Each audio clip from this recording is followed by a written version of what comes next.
आज की कहानी है बुरा साया, भाग 2। क्या हुआ माँ? इतनी परेशान क्यों लग रही हो?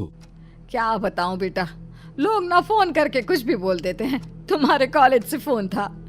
हाँ तो क्या कहा उन्होंने? मैं तो छुट्टी की एप्लीकेशन देकर आया हूँ। माँ क्या कह रहे थे वो? नहीं बेटा, जाने दो ना। ऐसी ऐसी बातें करते हैं कि मन खराब हो जाता है। मेरा लाडला बेटा इतने दिन बाद लौट कर आया, इन लोगों ने सारा मूड खराब कर दिया। रुक, मैं तेरे लिए खीर बनाती हूँ। सुशीला जी जैसे ही पलटकर किचन की तरफ जाने लगती है, अचानक से अमन का चेहरा बहुत डरावना और खतरनाक हो जाता है और उसकी शक्ल हूबहू निमिषा जैसी हो जाती है। अपनी गर्दन टेढ़ी करके अमन धीरे से कहता है, कॉलेज वाले ठीक कह रहे हैं माँ। आपका बेटा तो कब का मर चुका है। यहाँ पर आपका बेटा नहीं बल्कि मैं, निमिषा। थोड़ी देर के बाद, ये ले तेरी पसंद की खीर बनाई है, अब जल्दी से खा ले बेटा। मैं बस अभी रसोई में बर्तन धोकर आती हूँ। ठीक है माँ, मैं ये सारी खीर खा लेता हूँ। मुझे तो खीर वैसे भी बहुत पसंद है। सुशीला जी रसोई से बाहर आती है। ला जल्दी से ये बर्तन दे दे मुझे। सुशीला जी अमन के हाथ से खाली कटोरी लेकर रसोई में धोने के लिए जाती है। तभी उनकी नज़र कटोरी पर पड़ती है। उसमें बची हुई चावल लाल हो चुकी थी। अरे ये क्या, मैंने तो अमन को खीर खाने के लिए दी थी, लेकिन खीर के बचे हुए 2-4 चावल लाल रंग के कैसे हो गए? कहीं अमन के मुंह में कोई चोट तो नहीं लगी? सुशीला जी दौड़कर रसोई से बाहर आती है, लेकिन वो देखती है कि अमन वहां पर नहीं था। सुशीला जी उसके कमरे में जाती है। अमन बिस्तर पर चादर ओढ़कर लेटा हुआ था। लगता है बहुत थक गया है, नींद आ गई है। ऐसे अभी डिस्टर्ब करना ठीक नहीं, बाद में पूछ लूंगी। लेकिन फिर भी चावल ऐसे लाल कैसे हो गए? मेरी तो कुछ समझ में नहीं आ रहा। अगली सुबह जब सुशीला जी अमन के कमरे की तरफ जाती है तो उनकी नज़र बिस्तर से नीचे लटक रहे लंबे बालों पर पड़ती है। हे भगवान, ये क्या है? अमन के कमरे में किसी लड़की के लंबे लंबे बाल? ये कौन है? अमन! क्या हुआ माँ? अरे इतनी जोर से चिल्ला क्यों रही हो? अभी यहाँ तुम्हारे बिस्तर पर किसी लड़की के लंबे लंबे बाल थे, बेड से नीचे लटक रहे थे बेटा। माँ आपने जरूर कोई बुरा सपना देखा होगा। ऐसा तो कुछ भी नहीं है। यहाँ पर तो मैं हूँ, देखिए, और कोई नहीं है मेरे अलावा। पता नहीं बेटा क्या हो रहा है। तेरे कॉलेज वालों ने जब से बताया है कि आपका बेटा मर चुका है, तब से बहुत डर गई हूँ। मैं कल से बस वही सब सोचने में लगी हुई थी, शायद इसलिए मुझे ऐसा लगा होगा। तो असली बात ये है, इसलिए आप इतनी परेशान हैं। माँ मैं बिल्कुल ठीक हूँ, कुछ नहीं हुआ मुझे। भगवान तुझे हमेशा खुश रखे बेटा। पूरा दिन निकल जाता है। रात को लगभग 10 बजे सुशीला जी के मोहल्ले में जोर जोर से शोर मचने लगता है। सुशीला जी घर से बाहर निकल कर आती हैं। अरे क्या हुआ? आप लोग इतना चिल्ला क्यों रहे हैं? अरे गजब हो गया, हमारे पड़ोस में रहने वाला महेश है ना, किसी ने उसे जान से मार दिया। अरे ऐसे कैसे? लेकिन इससे पहले तो कभी इस तरह की कोई घटना नहीं हुई। किसने मारा और कहाँ मारा महेश को? अरे सुशीला बहन, गर्दन काट कर खा गया है कोई। ऐसा लगता है जैसे किसी भेड़िए का काम है। भेड़िया? इंसानों की बस्ती में भेड़िया क्या करने के लिए आएगा? ये आप कैसी बातें कर रहे हैं भाई साहब? अरे सुशीला जी वो सही कह रहा है, खिड़की दरवाजे अच्छे से बंद करके सोइए। भगवान जाने कौन सी आफत आई है अब।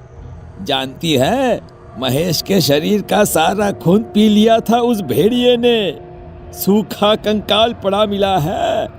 अभी थोड़ी देर पहले तो मैंने उसे देखा था, लगभग 8 बजे के आसपास दुकान से लौट कर आ रहा था और उसके बाद अपने ही घर के बाहर इस हालत में मिला है।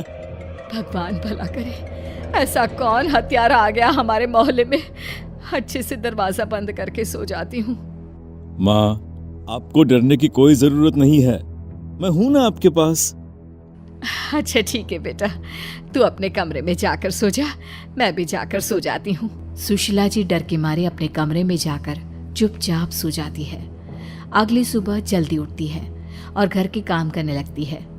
अमन अभी तक अपने कमरे में सोया हुआ था। सुशीला जी कपड़े धोने लगती है और तभी अचानक उनकी नजर अमन की शर्ट पर लगे खून के धब्बों पर पड़ती है। ये आजकल क्या हो रहा है? कहीं अमन को कोई बीमारी तो नहीं हो गई?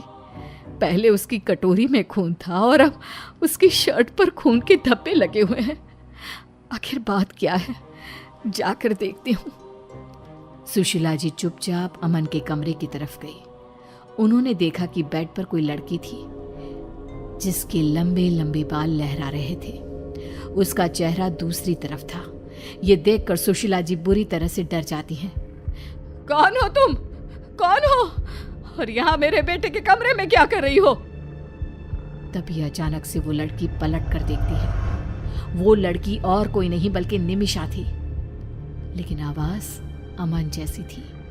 निमिषा अमन की आवाज में बात करती है। क्या हुआ माँ? आप इतनी हैरान क्यों हैं? आप चाहती थी ना मैं लंदन से वापस आ जाऊं, तो मैं आ गया, लेकिन मरने के बाद। पागल हो गए हो तुम?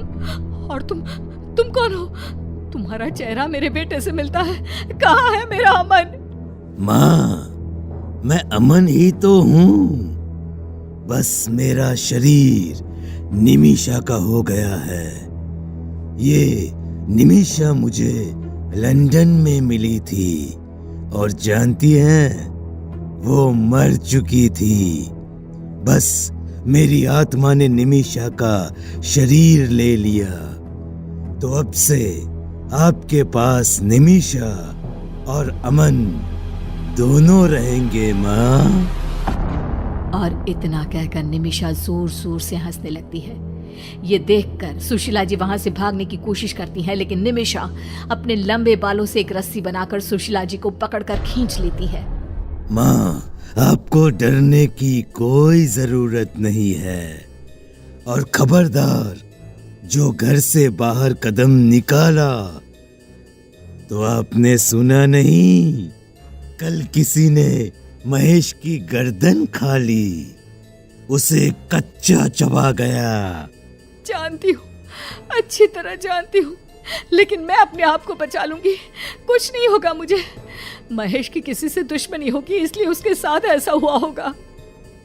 नहीं माँ, किसी के साथ दुश्मनी नहीं थी, बस मुझे बहुत प्यास लगी थी और मुझे किसी का खून पीना था, इसीलिए ये काम मैंने ही किया है। क्या तुमने? मतलब वो भेड़िया कोई और नहीं बल्कि तुम? हाँ, भेड़िया कोई और नहीं बल्कि मैं हूँ। और जानती हैं, मुझे अब फिर से बहुत प्यास लग रही है, खून पीने का मन कर रहा है,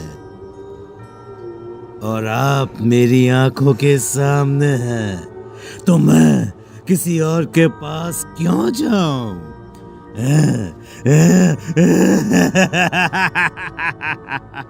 इसके बाद निमिषा एक झटके से सुशीला जी की गर्दन काट देती है और उनका खून पी जाती है।